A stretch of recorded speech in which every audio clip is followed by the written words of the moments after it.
Hey, so Erin, a girl that you will meet in an upcoming video, we're having internet problems and we can't get it uploaded, but we're working on it, recommended that I watch this person named Brene Brown, who talks a lot about shame and vulnerability. And she talks about vulnerability as a sort of uncertainty. So a lot of people think it's vulnerable to do something that maybe not isn't vulnerable because they know the outcome. Whereas people who are truly vulnerable don't really know the outcome. And it really got me thinking about recovery because part of the reason why it's so scary is we don't have any information. It's more of trust your body, trust your hunger. Well, I don't trust my body. I haven't for years now, or for months, or for weeks. And the hunger signals are not clear. I can't trust something that isn't there. And right now, all I can do is eat, and I'm never full, and there's no stop to this, and it's uncertainty, and everybody's telling me that sometime in the future this will change, but how am I supposed to know that? And how am I supposed to know that this is true? Is everybody lying? Am I the exception? And regardless, you keep going, and you get further and further into the unknown. Now, the thing that's interesting with that, well, I feel like that's interesting, but like to top it off, Dr. Walter K., who's a huge eating disorder researcher, talked about how anybody who entered into his office for eating disorder recovery were always a perfectionist. They always did well in school. They always got A's. And I'm not saying that's a requirement for anorexia, but you can definitely say that it is a tendency for them to be perfectionistic, to control the outcomes. And I feel like that's where the misconception where anorexia is a grasp for control comes into play, is because we like to control things. I personally I like to have a schedule. I like to know exactly what I need to do to get an A in the class. I like to have these things set out.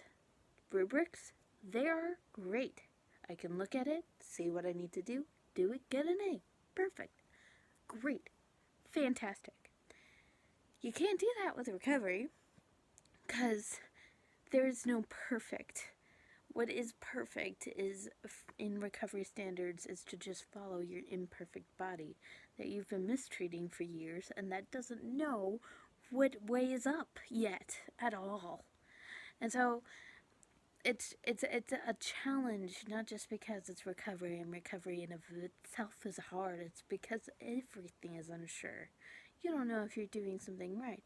People are telling you on the internet that you need to go keto, or that you need to go carb free, or same thing, or you need to go vegan, or you need to kill a fish in order to get its first offspring, in order to get the best cauliflower. I don't know. You just get these diet tips or these workout tips that they say are the law, that they say are the one true method to having fitness and health, wellness, stardom, and perfection. And you're doing the complete opposite. I had 12 Reese's Cups for dinner. You know? I had 16 brownies for breakfast. This is not what people say is health and wellness, but it's healthy for me. Am I wrong for that? Also, I'm starting to balloon up. I've gained 70 pounds. This is not what I was going for, you know? And you're doing this because your body's saying it, you're doing it because the research is saying this, but maybe, just maybe, you're the exception. And you start thinking and creating stories for yourself that aren't true because it just seems crazy to trust in this thing that isn't sure. Recovery is vulnerability. A lot of people have said different things are vulnerability. Like, they say sharing your story is vulnerable. I never really had trouble making a YouTube video about it. I didn't think, I know, I'll never get big on YouTube. I don't think anybody will get jealous enough to give me mean comments. I'm not really scared of them. Because, who would pick on, there's so many other YouTubers that they can pick on. I'm not really worried about people coming at me, with my small army. I have enough people where I get to interact. but not enough people to be jealous of me and get mean to me. I don't think that's vulnerability. What I think is vulnerability for me is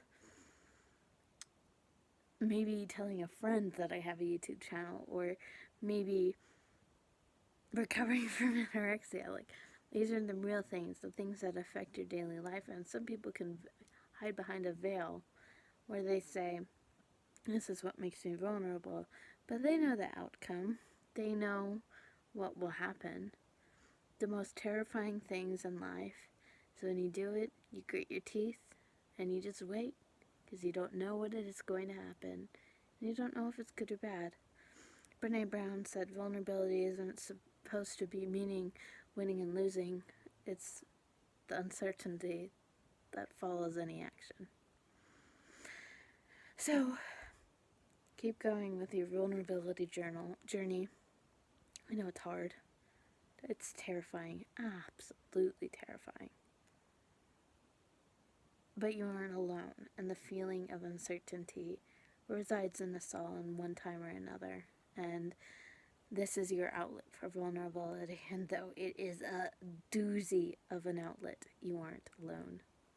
So, these are after shower thoughts with Sarah, after TED Talk, Netflix documentary talks with Sarah. I bid you good day, good night, and good morning. Sure, why not? Goodbye.